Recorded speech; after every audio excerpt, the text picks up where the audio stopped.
What's up, guys? Now in this video I'm going to show you how to set up a subdomain. So now this is my website, webmutual.com. So I want to have a subdomain. So I just want to say something like maybe test.webmutual.com, gallery.webmutual.com. So I'm going to actually create a subdomain, gallery.webmutual.com. Now if you are not familiar with subdomains, just think of something like Gmail, where you have your name.gmail.com. So you kind of have like a subdomain. So like you have a space or just a small portion allocated for you on their web server.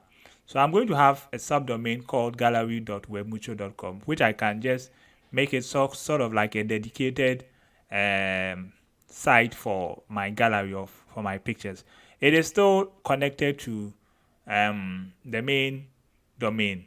Okay, so now let's head on. Now we can create a subdomain within our cPanel. So make sure you are logged in to your cPanel. Now just scroll down, and depending on which hosting you are using, just scroll down, search for domains, and you see subdomains. Now select subdomains, and now this is where you provide the name for your subdomain. So mine is going to be like something like gallery. So gallery.webmutual.com. So the domain, leave it webmutual.com.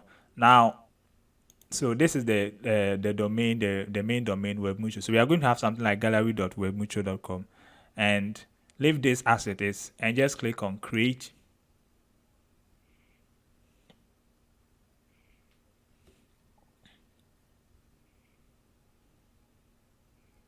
So just take some few seconds to be able to do that, depending on the speed of your connection.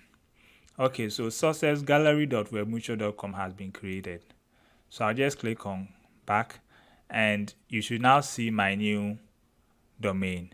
So you once it's you can try to access it, and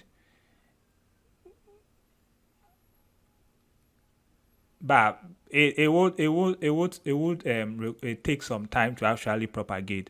So you can have this, you can install an app within it, you can install WordPress, or you can install any other thing within it. You can install a full website within it and use it.